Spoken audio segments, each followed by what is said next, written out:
하나님의 은혜와 평강이 이 자리에 참석하신 성도 여러분에게 함께하기를 기원합니다. 오늘 우리가 살고 있는 이 세상은 낙원이 아닙니다. 그렇기 때문에 이 세상에는 염려와 근심과 걱정이 가득 차 있습니다. 길거리에 지나가는 사람들의 얼굴을 보십시오. 모든 사람들의 얼굴은 피곤에 지쳐 있고 밝은 미소를 찾아볼 수 없으며 행복을 잃어버린 채 비틀거리며 살아가고 있는 사람들이 대부분입니다. 저 사람은 참 행복할 거야 라고 생각을 하지만은 알고 보면 사람마다 문제없는 사람이 없습니다. 저 가정이야 무슨 문제가 있을까 생각하지만은 알고 보면 아무 걱정거리가 없는 가정은 세상에 한 사람도 없습니다. 알고 보면 크고 작은 문제들과 여러 가지 안건들을 가슴에 안고 살고 있는 것이 오늘 세상 사람들입니다. 성경에 보면 염려하지 말라, 근심하지 말라, 걱정하지 말라고 하는 말씀이 얼마나 많이 있는지 모릅니다. 염려와 근심과 걱정이 우리를 유익하게 만들고 우리를 행복하게 한다고 할 것 같으면 왜 성경이 염려하지 말라, 걱정하지 말라고 말씀을 하시겠습니까? 염려와 근심, 걱정은 우리를 무익하게 만들고 몸을 약하게 만들고 영혼을 병들게 만드는 것이기 때문에 하나님께서는 우리에게 염려하지 말라고 말씀하고 있는 것입니다. 염려라고 하는 말의 헬라어는 메림나오라고 하는 말인데 이 말은 마음을 갈라놓는다, 정신을 분열시킨다 하는 그런 뜻이 있습니다. 염려를 하게 되면 사람의 마음이 갈기갈기 찢어지고 정신이 집중이 되지 않게 될 뿐만 아니라 인간을 실패자로 만드는 마귀가 찾아와서 우리를 행복을 뺏어가고 염려와 근심으로 우리의 마음을 점령해버리고 마는 것이기 때문에 염려와 근심 걱정을 하지 말라고 성경은 말하고 있습니다.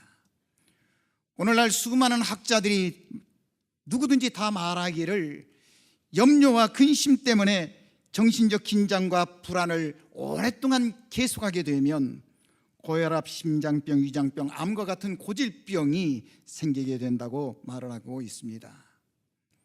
그렇기 때문에 바울은 우리에게 이렇게 교훈합니다. 아무것도 염려하지 말고 다만 모든 일에 기도와 간구로 너희 구할 것을 감사함으로 하나님께 아뢰라.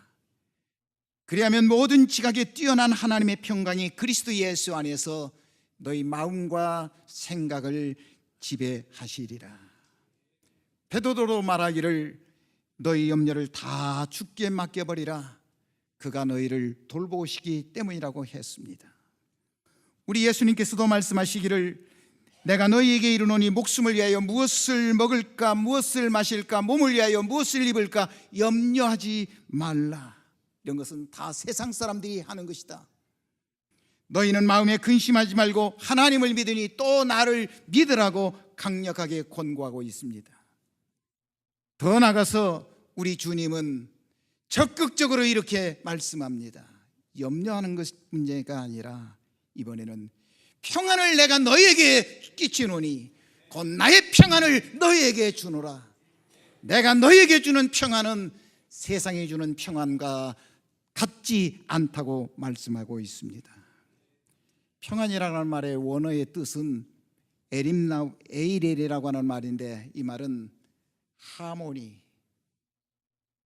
유니티, 조화를 이룬다, 하나가 되게 한다 하는 그런 의미가 있습니다. 여러분, 하나님께서 우리에게 주시는 평안을 우리가 가져야 합니다. 오늘 성경에 보면 평안이 두 가지가 있는 것을 볼 수 있습니다. 내가 너희에게 주는 것은 세상이 주는 것 같지 않다. 내가 너희에게 주는 예수님이 주시는 평안이 하나 있습니다. 또 하나는 세상이 주는 평안이 있습니다. 세상이 주는 평안은 피상적이요 일시적입니다. 세상이 주는 평안은 세상으로부터 왔다가 세상이 변하고 바뀌면 사라져버리는 것이 세상이 주는 평안입니다. 그러나 예수님이 주시는 평안은 항구적이고 영원 불변하며 절대적입니다. 그런데 예수님이 주시는 평안은 육신적인 평안이 아니란 말입니다. 물질적인 평안이 아니란 말입니다. 우리들이 보통 생각하는 것처럼 돈이 많아야 행복하다고 할 것 같으면 예수님에게서는 그런 평안을 찾아볼 수가 없습니다. 예수님이 말씀하신 것처럼 여우도 굴이 있고 공중에 나는 새도 거처가 있지만은 인자는 머리 둘 곳조차 없다고 말씀하신 예수님은 세상에 오셔서 가난한 자 아니 극빈자로 사셨기에 세상 물질을 가지고 주시는 평안은 우리 주님이 주시는 평안이 아닙니다. 또 우리가 흔히 생각할 때에 아들, 딸 많이 낳고 다복하게 살면 행복할 것이라고 생각하지만은 예수님에게는 그런 평안이 없었습니다. 예수님은 이 세상에 오셔서 가정을 이루시지 아니하고 독신으로 사셨기 때문에 예수님은 아들, 딸 많이 낳고 자녀가 잘 되는 그런 평안을 우리에게 말씀하시는 것이 아닙니다. 예수님이 주시는 평안이 무슨 평안일까요? 예수님이 주시는 평안은 두말할 것 없이 마음의 평안입니다. 심령의 평안입니다. 영혼 깊은 곳에서 우러나오는 평안입니다. 양심에서 오는 평안이 예수님이 주시는 평안입니다. 성경 역사를 찾아보면 믿음의 성도들 모두가 다 이런 평안을 가지고 살았습니다. 사도행전 7장을 보십시오. 스데반 집사님이 나가서 하나님의 복음을 전하다가 체포되어서 즉결 처형을 당하게 됩니다. 사랑하는 동족들에게 하나님의 복음을 전해서 구원하려고 했는데도 불구하고 그 동족들에 의해서 돌에 맞아 처형을 당하게 되었습니다. 여러분, 자기의 동족들이 돌을 들어서 자기를 향하여 던질 때에 어떻게 감사가 나오고 어떻게 기쁨이 나오고 어떻게 마음이 편하게 했습니까?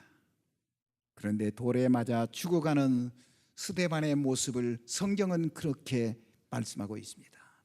그의 얼굴을 보니 천사의 얼굴과 같더라.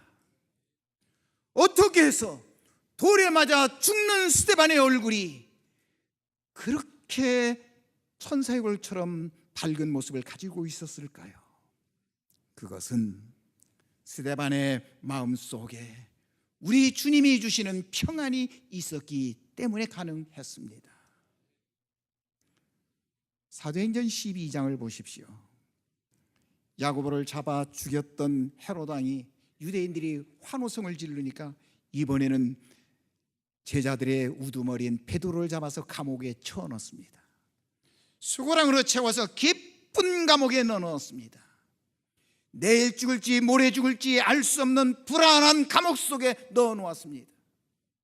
사람이 불안하게 되면 사람이 잠을 잘 수가 없습니다.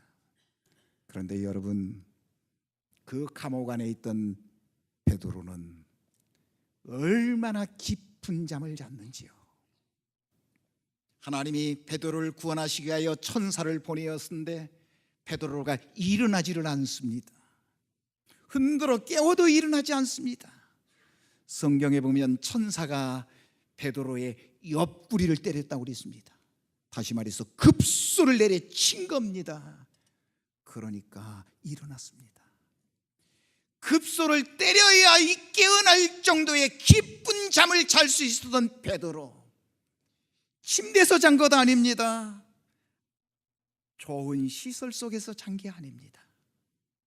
그러나 깊은 잠을 잘 수 있었던 것은 그의 마음속에 예수님이 주시는 평안이 있었기 때문에 가능했던 것입니다.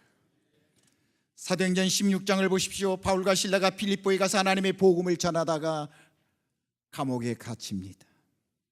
매를 많이 맞았습니다. 온몸이 피투성이가 됩니다.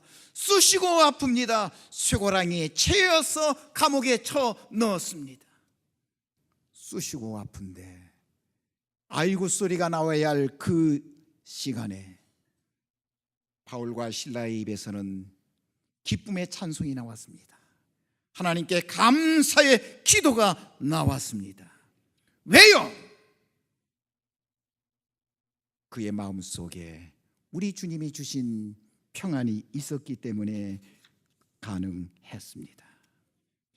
아무리 세상적으로 돈이 많고 지식이 많고 세상적으로 출세했다 할지라도 마음속에 평안이 없으면 그 사람 불행한 사람입니다.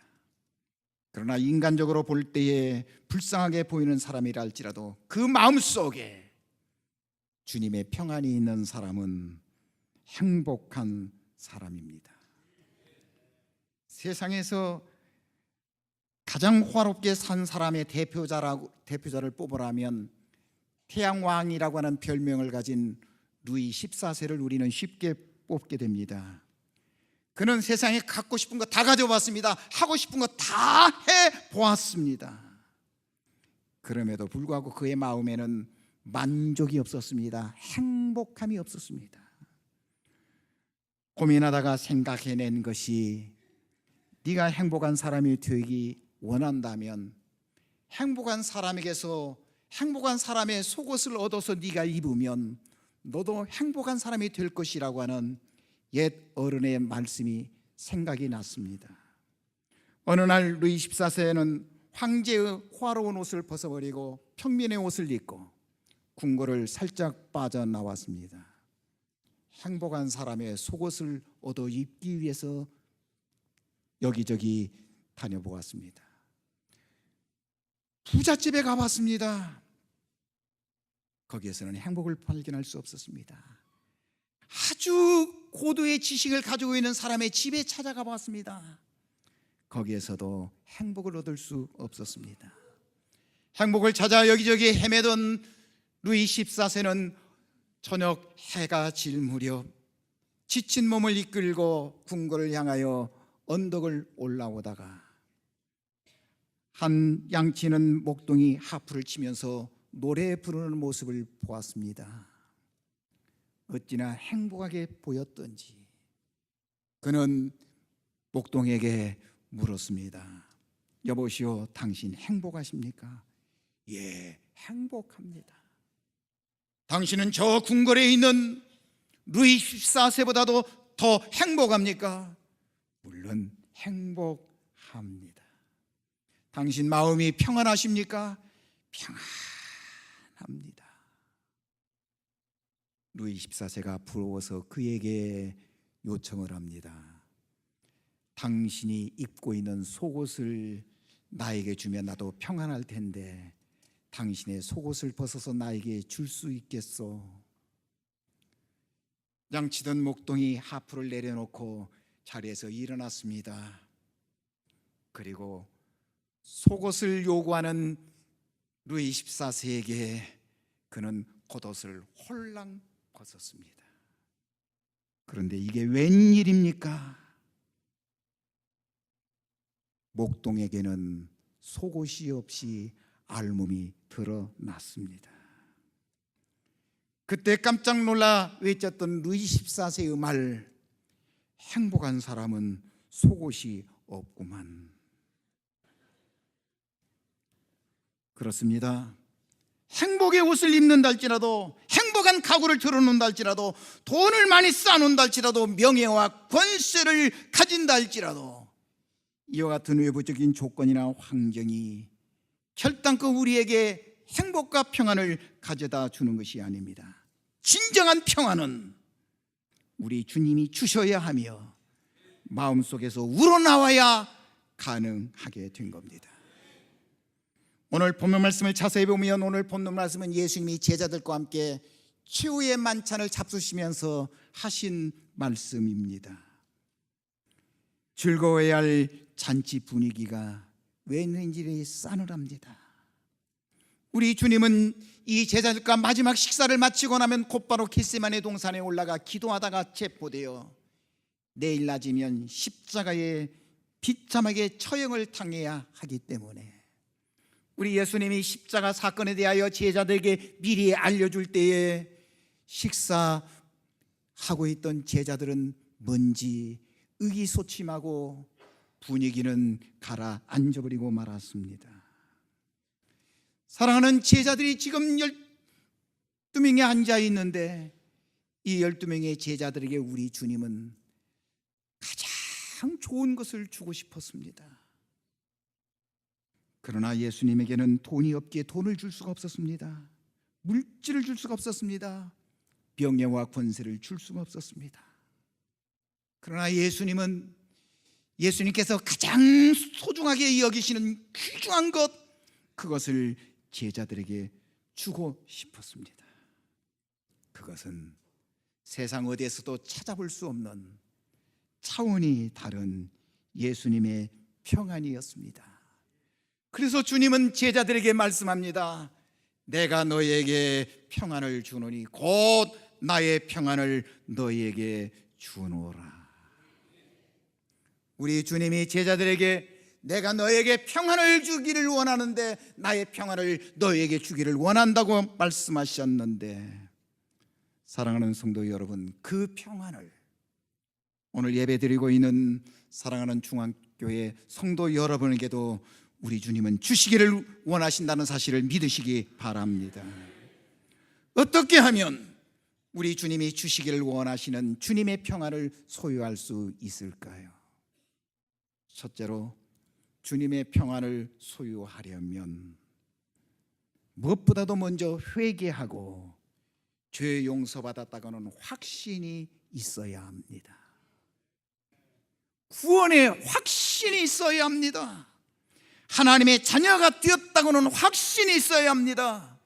지금 내가 죽는다 할지라도 천국에 갈 수 있다고 하는 확신이 우리 속에 있어야 합니다. 하나님께서 인간을 창조하셨을 때에 에덴 동산에서 살던 아담과 하와는 불안이라는 것이 전혀 없었습니다. 그저 기쁘고 행복하고 즐겁기만 했습니다. 그런데 그들이 어느 날 범죄하고 난 다음부터는 지금까지 누렸던 평안함과 행복은 사라져버리고 마귀가 갖다 준 불안만 가슴속에 차고 넘쳤습니다. 그렇게 좋고 기뻤던 하나님 뵙기가 무서워서 겁이나 동산 숲으로 숨어버리고 말았습니다. 사람이 죄를 지으면 불안하게 됩니다. 누가 말하지 않아도 내 속에 있는 양심이 알고 책망하기 때문에 평안할 수가 없는 것입니다. 시편 기자는 이렇게 묻습니다. 내 영혼아, 네가 어찌하여 낭망하며 어찌하여 네 속에서 불안해하느냐? 왜 그럴까요? 왜 불안할까요? 죄 때문에 그렇습니다. 그놈의 죄 때문에 사람의 마음이 불안한 겁니다. 다윗은 왕궁에서 살았습니다. 밝고 명랑한 사람이었습니다. 그런데 어느 날부턴가 우울한 사람이 되었습니다. 침상에 눈물로 침상을 적시면서 늘 슬퍼하면서 의기소침하며 불안 가운데 떨어야 했습니다. 무엇이 그랬습니까? 골리앗 장군 앞에서도 담대했던 그가 왜 불안에 떨어야 했습니까? 누가 말하는 사람이 없는데 왜 떨어야 했습니까? 남이 알지 못하는 죄, 그 죄 때문에 마음에 불안이 있었습니다. 사람이 이 죄의 문제를 해결하기 전까지는 세상 어느 것 가지고도 진정한 평안을 누릴 수가 없는 것입니다. 제가 주일학교 다닐 때에 제일 재미있는 시간이 동화 시간인데요, 그 수많은 동화를 듣고 주일학교에서 컸습니다. 그런데 그 선생님이 들려주신 동화 가운데 잊혀지지 않는 동화가 하나 있는데 그것이 쫀과 거위의 이야기입니다. 어느 날 개구장이 쫀이 긴 막대기로 나무칼을 만들어 가지고 동네 아이들과 싸우러 나갔습니다. 그런데 그날따라 동네 아이들이 한 사람도 없습니다. 칼은 멋진데 이거 한번 휘둘러 보고 싶은데, 그래서 실망해 가지고 집으로 돌아왔는데 마당에서 꺼우꺼우하는 거위 한 마리가 목을 이렇게 느리뜨리고 있는데, 이 거위 목을 보니까 여기 칼 싸먹으면 좋을 것 같아요. 그래서 나무칼을 들고 가서 거위와 싸웠습니다. 자기는 신이 나서 싸우는데 거위는 아픕니다. 야! 하고 때렸는데 거위가 다시 일어나지 않아요.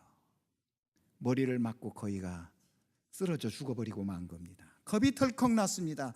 재미로 했는데, 아버지가 사랑하는 거위인데. 그래서 그것을 숨기기 위해서 뒷마당을 파고 거위를 거기다가 묻어놓았습니다. 아무도 본 사람이 없습니다. 근데 저녁 때 가정을 돌보는 가정부 누나가, 얘 쫀, 너 이리 와.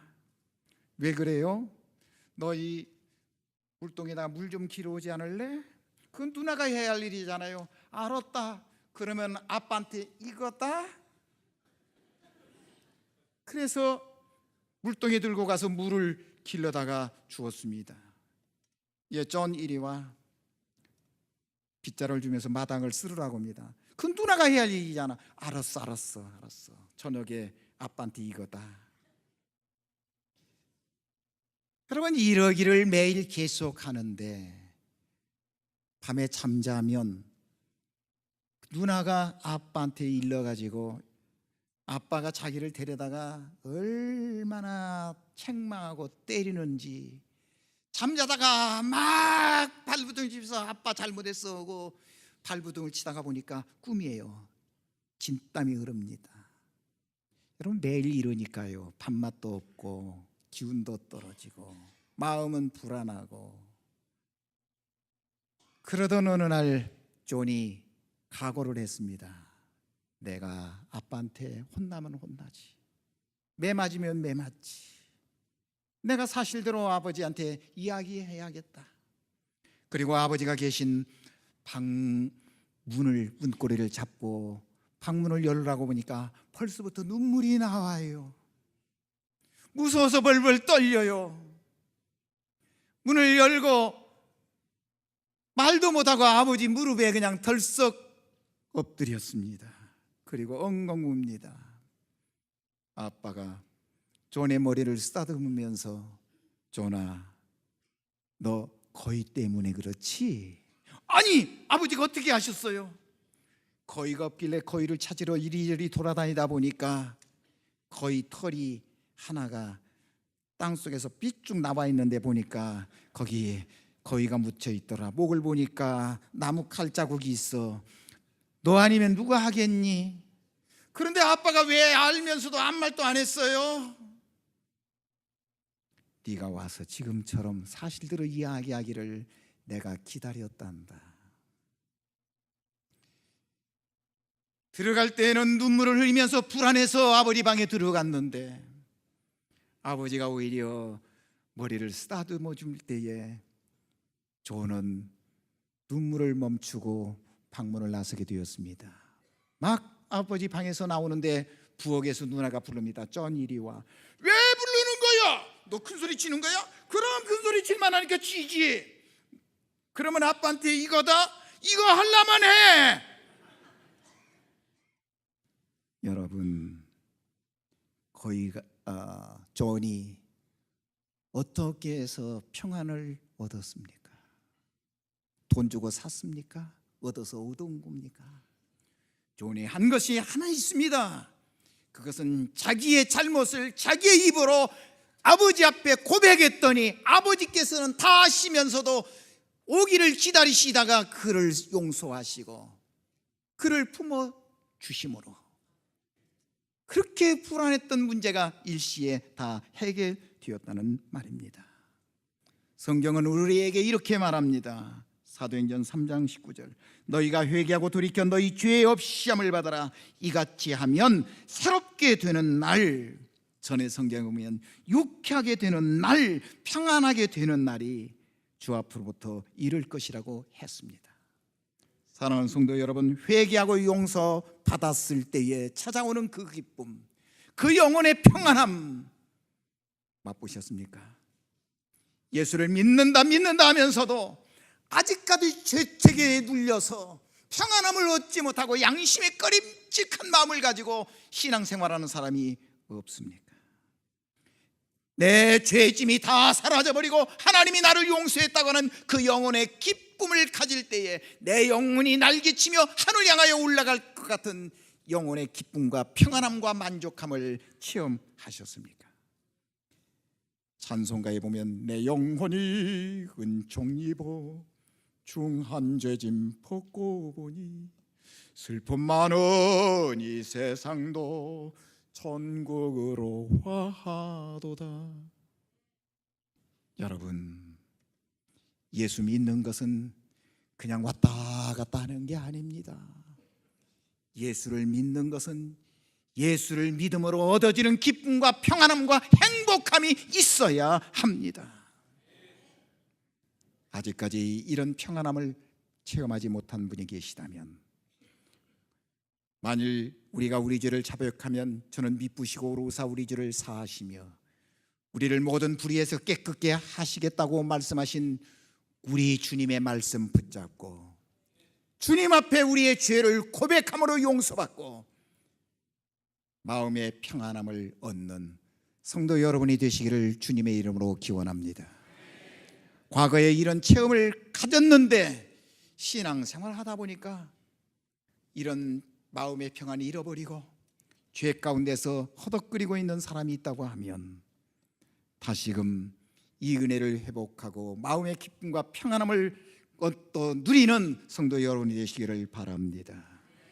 둘째로, 하나님을 믿되 절대적인 믿음을 가지고 살아야 합니다. 우리는 행함으로 구원받는 게 아닙니다. 믿음으로 구원받습니다. 믿음으로 구원받았으면 믿음 가지고 살아야 합니다. 하나님을 믿는, 하나님 예수 그리스도를 하나님의 아들로 믿고 나의 구세주로 믿으면 그 믿음 가지고 바른 믿음의 생활을 날마다 실천해야 합니다. 성경은 우리에게 말하기를 믿음이 없이는 하나님을 기쁘시게 할 수도 없다고 그리고 오직 나의 의인은 믿음으로 말미암아 살리라. 믿음으로 날마다 산다고 했습니다. 구원받았으면, 예수님 믿는 믿음이 있으면 그 믿음 가지고 믿음으로 순간순간 살아야 합니다. 어느 날 제자들이 예수님 모시고 갈릴리 바다를 건너가시는데 피곤하신 예수님이 주무셨어요. 배 안에 같이 타고 있습니다. 근데 제자들이 그날따라 풍랑이 크게 일어나니까 풍랑을 해치려고 노력을 했습니다. 그러나 풍랑이 잔잔해지지 않습니다. 자기들의 노력으로 다 풍랑을 헤쳐보려고 해도 안 되니까 얼굴이 창백해졌습니다. 과거에 이런 경험을 여러 번 겪었는데도 불구하고 도저히 수습되지 않는 것을 보니까 죽을 것만 같아요. 그래서 주무시고 계시는 주님을 흔들어 깨면서 주여 주여 우리가 죽게 되었나이다 하면서 아우성을 쳤습니다. 주무시던 우리 예수님이 눈을 비비며 일어나서 하시는 말씀, 믿음이 없는 자야 왜 의심하였느냐, 믿음이 적은 자들아 왜 의심하였느냐. 믿기는 믿는데 믿음이 적어요. 적으니까 의심하면서 믿어요. 그러니까 죽을 지경이다 아우성을 친 겁니다. 여러분, 예수님이 그 배 안에 계시는데 배가 파손되겠습니까? 예수님 모시고 지금 갈릴리 바다를 향해 가는데 태풍이 친다고 무슨 문제가 생기겠습니까? 믿음이 적으니까 죽겠다고 아우성을 치는 것입니다. 사람이 의심하면 마음의 평안이 사라지고 마음이 불안하게 됩니다. 물고기가 물속에 있을 때 평안하고 기차가 기차 내루에 있을 때에 안전하고 어린아이가 엄마 품속에 있을 때에 평안히 잠잘 수 있는 것처럼 우리들은 하나님을 절대적으로 믿는 믿음이 있을 때에만 평안함을 만끽할 수 있습니다. 켈케고르는 말하기를 하나님을 멀리 하기 때문에 사람들이 불안하다고 그는 진단을 했습니다. 여러분, 하나님의 사랑을 믿으십니까? 하나님이 여러분을 사랑하고 계시는 것을 믿으십니까? 믿으시는데 왜 불안하십니까?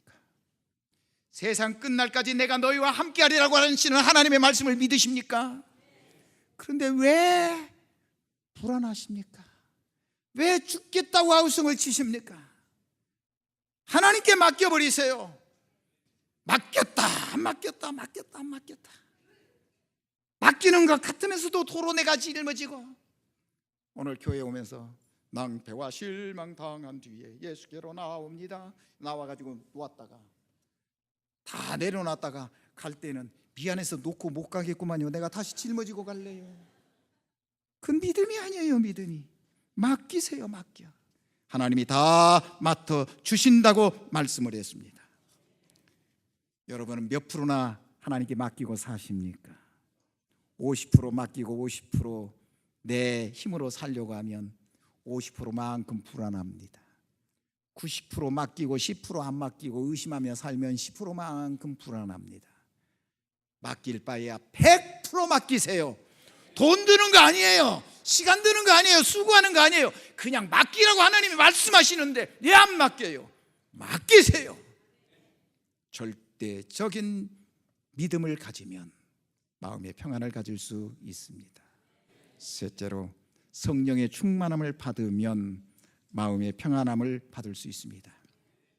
우리들이 예수를 믿고 구원받는 순간 성령께서 우리 속에 내주하기 시작하십니다.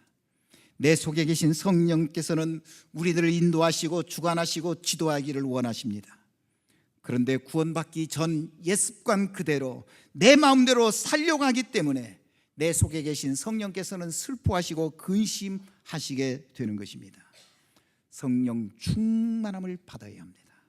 성령 충만은 무엇입니까? 성령 충만은 성령께서 나를 지배하시고 나를 주관하시고 나를 점령하시고 나를 완전히 종으로 삼으시는 것입니다. 어떤 사람은 성령 충만 받아가지고 성령을 지 종처럼 막 부려먹으려고 하는 사람이 있습니다. 성령 충만은 성령이 내 종이 되는 것이 아니라 내가 성령의 종이 되는 것입니다. 성령께서 하시는 말씀 그대로 내가 따라 사는 것이 성령의 충만함입니다. 성령 충만을 퍼펙트 러브, 온전한 사랑.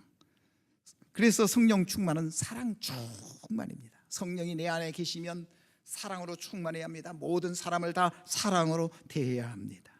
성령 충만하면 성결한 삶이 시작되는 겁니다. 성결한 삶, 그것이 성령 충만이에요. 깨끗하고 거룩해야 합니다. 겉도 깨끗하고 속도 깨끗해야 합니다. 성령 충만하면 능력 충만입니다. 그러나 이 능력은 무슨 귀신을 쫓아내고 무슨 산을 바다로 넘기고 이런 게 아니에요. 여러분, 성령 충만은 죄악을 이기는 능력, 내 속에 있는 성품이 변화되고 그래서 비겁했던 마음이 용감해지고 의심에 가득 찼던 우리의 마음이 믿음으로 충만해지는 이런 능력을 성령 충만으로 우리가 받게 되는 것입니다. 제자들을 보십시오. 예수님의 제자들은 이미 예수님을 따라다니면서 구원받은 제자들입니다. 언제 예수님이 제자들 보고 너희들 구원 좀 받아라 그런 말 하신 적이 없습니다. 너희들은 이미 구원받았다. 제자들이 귀신을 쫓아내고 능력을 행하고 예수님께 전도 보고하러 왔을 때 그런 것 때문에 기뻐하지 말고 너희 이름이 하늘나라 생명록에 기록된 것으로 기뻐해라. 구원받았다는 얘기예요. 여러분, 예수님의 제자들은 이미 구원받았습니다. 이미 목욕한 자는 발밖에 씻을 필요가 없다. 구원받았습니다. 베드로에게 주님이 말씀합니다. 천국 열쇠를 너희에게 주겠다. 구원받았기 때문에 천국 열쇠를 주겠다는 이야기입니다. 그러나 그때까지도 사랑하는 제자들은 성령의 충만함을 받지 못했습니다. 예수님이 십자가 사건 후에 부활하신 후 하늘나라에 승천하기 직전에 제자들을 향해서 말씀하십니다. 예루살렘을 떠나지 말고 아버지의 약속하신 것을 기다리라. 너희들은 몇 날이 못되어 성령으로 충만함을 받으리라. 주님의 약속 붙잡고 예루살렘을 떠나지 않고 기도했던 저들은 오순절날 성령의 충만함을 받았습니다. 예수님의 십자가 사건이 있은 후 제자들에게는 위기가 찾아왔습니다. 죽음의 공포가 있었습니다. 골방으로 숨어 들어갔습니다. 불안과 공포 때문에요.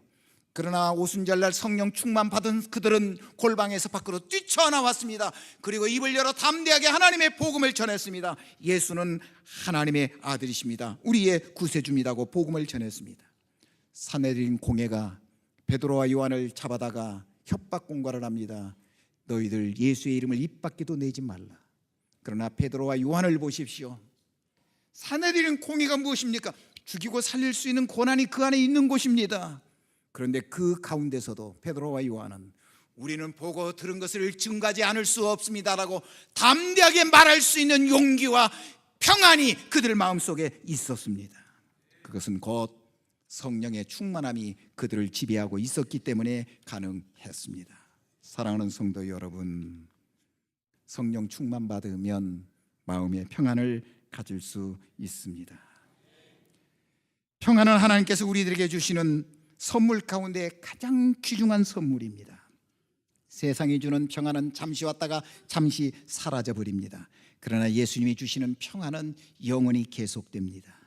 주님 말씀하시기를 이 물을 마시는 자는 다시 목마르거니와 내가 주는 물을 먹는 자는 영원히 목마르지 아니하리니 내가 주는 물을 먹는 자는 그 속에서 영생하도록 솟아나는 샘물이 되리라. 세상이 주는 평안은 환경의 지배를 받지만은 예수님이 주시는 평안은 환경의 지배를 받지 않습니다. 그러므로 돈이 있든지 없든지 언제나 마음이 평안할 수 있습니다. 몸에 병이 들었든지 건강하든지 상관없이 마음에 평안합니다. 사드락과 메삭과 아벳느고처럼 풀무불 속에 비록 던짐을 받는다 할지라도 기쁨과 즐거움을 가지고 평안함을 가지고 하나님을 찬양할 수 있는 것입니다. 사랑하는 성도 여러분, 세상이 주는 평안과 예수님이 주는 평안은 차원이 다릅니다. 오늘 이 시간부터는 환경의 지배를 받지 않고 영원히 계속되는 주님의 평안을 가지고 행복하게 사시는 성도 여러분이 다 되시기를 주님의 이름으로 기원합니다. 기도하겠습니다.